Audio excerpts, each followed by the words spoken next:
City India news Telugu. ఇలా ముఖ్యంగా ఈ ప్రెస్ మీట్ ఏర్పాటు చేయడానికి ముఖ్య కారణం మహాత్మా గాంధీ జాతీయ గ్రామీణ ఉపాధి హామీ చట్టాన్ని పునర్నిర్ణయించాలి.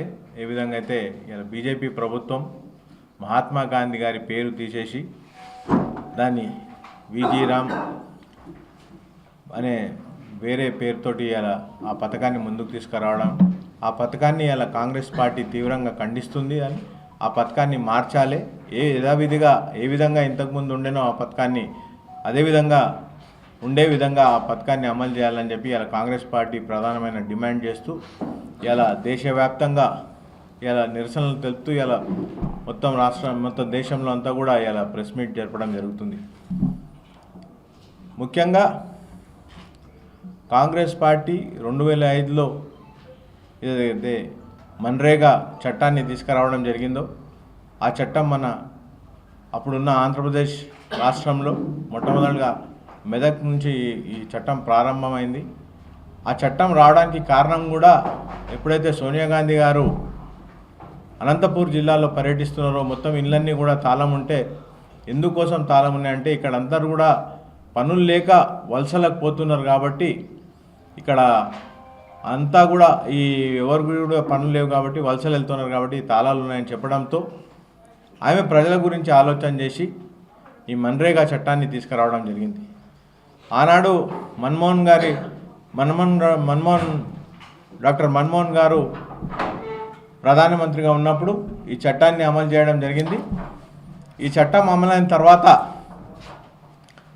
మొత్తం దేశంలో ఇప్పటి వరకు మొత్తం 180 కోట్ల పని దినాలను ఈ చట్టం ద్వారా కలిగేయడం జరిగింది. ఈ చట్టం ద్వారా అనేక మంది, అంటే ప్రతి గ్రామంలో ఉన్న ఎస్సీ, ఎస్టీ, బీసీ మైనారిటీలకు, ఓబీసీల అందరికీ కూడా ఈ చట్టం ద్వారా చాలామందికి ఉపాధి కలగడం జరిగింది.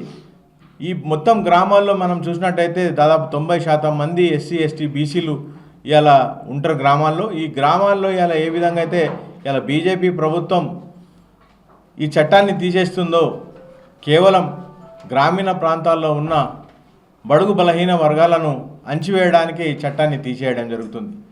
ఈ చట్టాన్ని ఏ విధంగా అయితే అమెండ్ చేసినో, ఈ చట్టాల్లో మార్పులు తీసుకొచ్చినో, వాళ్ళు ఇలా ఇంతవరకు కూడా ఎసొంటి చట్టాలు చేయకుండా ఇలా మనం ప్రతి ఒక్కటి కూడా భారతదేశంలో చూసినట్టయితే నెహ్రూ గారి హయాంలో మనం 5 పాయింట్ ప్రోగ్రామ్ అనేది ఒక కార్యక్రమం, అదేవిధంగా రూరల్ ఎంప్లాయ్మెంట్ గురించి, తర్వాత ప్రతి ఒక్క కార్యక్రమం ఏదైతే వచ్చిందో ఇలా మన్రేగా ప్రతి ఒక్క చట్టాన్ని ఇలా మనం తీసుకొచ్చినామో, మన 5 ఇయర్ ప్లాన్ అనుకోండి, హిందూ కోడ్ బిల్ అనుకోండి, అదేవిధంగా the representation of people act, UGC act, university grants act అనేది కూడా మనం అంతా కూడా నెహ్రూ గారి హయాంలో మనం చేసిన కాంగ్రెస్ టైంలో.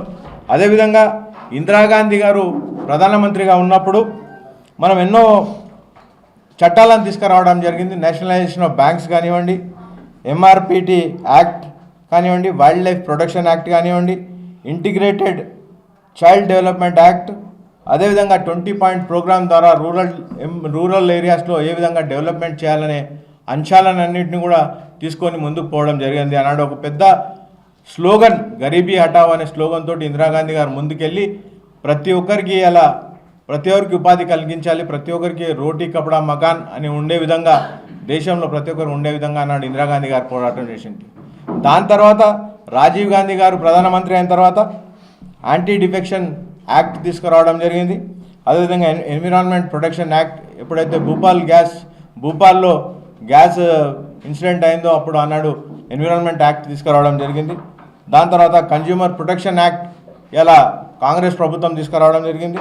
అదేవిధంగా ఇందిరా ఆవాస్ యోజన అని చెప్పి రాజీవ్ గాంధీ హయాంలో ప్రతి ఒక్కరికి ఇల్లు ఉండాలనే విధంగా ఇందిరా ఆవాస్ యోజన అనే ఒక చట్టం తీసుకురావడం జరిగింది. అదేవిధంగా జవహర్ రోజ్గార్ యోజన, అంటే గ్రామీణ ప్రాంతాల్లో ఉన్న ప్రతి ఒక్కరికి కూడా ఉపాధి కలిగించాలని చెప్పి అన్నాడు రోజ్గార్ యోజన తీసుకురావడం జరిగింది. అదేవిధంగా యూపీఏ గవర్నమెంట్ హయాంలో ఇలా రైట్ టు ఇన్ఫర్మేషన్ ఒక సంచలనమైన మార్పు, అంటే గవర్నమెంట్లో ఏం జరుగుతుంది దాని అంతా కూడా ట్రాన్స్పరెన్సీగా ఉండాలని చెప్పి రైట్ టు ఇన్ఫర్మేషన్ యాక్ట్ తీసుకురావడం వల్ల ప్రభుత్వం ఏం చేస్తుంది, ప్రభుత్వం నిధులు ఎక్కడ ఖర్చు పెడుతుంది అనేది చాలా పెద్ద విప్లవాత్మక ఒక రెవల్యూషన్ లాగా వచ్చింది. రైట్ టు ఇన్ఫర్మేషన్ యాక్ట్ అనేది ఒక ఆయుధం, ఒక కామన్ మ్యాన్లోకి ఒక ఆయుధం లాగా మారింది. అదేవిధంగా మన్రేగా 100 దినాలు పని కలిగిస్తూ మన రూరల్ ఏరియాస్లో 100 దినాలు పని కలిగిస్తూ ఇవాళ మన్రేగా చట్టాన్ని ఇలా తీసుకొచ్చింది ఇవాళ కాంగ్రెస్ ప్రభుత్వం. అదేవిధంగా రైట్ టు ఎడ్యుకేషన్, మనం ప్రతి ఒక్కటి కూడా ఇవాళ ప్రతి ఒక్క వారికి ఇలా పని కలిగించే విధంగా రైట్ టు ఎడ్యుకేషన్ 6 సంవత్సరాల నుంచి 14 సంవత్సరాల వరకు ఉన్న ప్రతి ఒక్క పిల్లగాడు చదువుకోవాలని చెప్పి రైట్ టు ఎడ్యుకేషన్ తీసుకురావడం జరిగింది.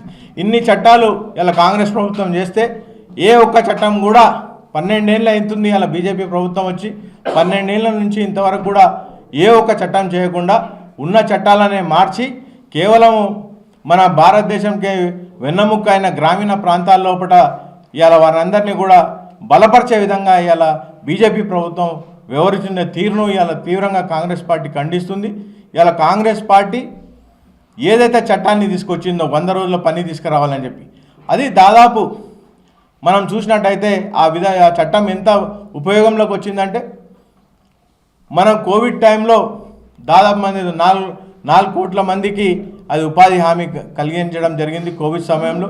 ఆ కోవిడ్ లాక్డౌన్ అనేది ప్రభుత్వంలో ఉండి అది ఎంత అంటే దానికి ఒక ప్రణాళిక లేకుండా మొత్తం దేశాన్ని 2-3 నెలల్లో మొత్తం అంతా కూడా షట్ డౌన్ చేస్తే కూడా మన అంతా కూడా ఆనాడు గ్రామీణ ప్రాంతాల్లో ఏ విధంగా గ్రామీణ ఉపాధి హామీ పథకం వారికి అందరికీ కూడా అండగా ఉండి ఆనాడు వారందరూ కూడా 2 పూట్లు భోజనం చేసే విధంగా ఆనాడు ఆ స్కీమ్ పనిచేసింది. అదేవిధంగా ఏదైతే ఈ మన్రేగా నుంచి మొత్తం భారతదేశంలో 10,000 కోట్ల అసెట్స్, అంటే ప్రతి గ్రామానికి ఒక అసెట్ తయారు చేయడం జరిగింది. 10,000 కోట్ల అసెట్ మన్రేగా నుంచి ఇలా మనం చేసుకోగలిగినాం. అంటే ట్యాంకులు కానివ్వండి, రూరల్ రోడ్స్ కానివ్వండి, ఎన్నో విధాలుగా ఇలా మన్రేగా నుంచి ఇలా అన్నీ మనం చేసుకోగనే ఘనత కేవలం కాంగ్రెస్ పార్టీ కలిగించింది ఇలా గ్రామాలకు. అదేవిధంగా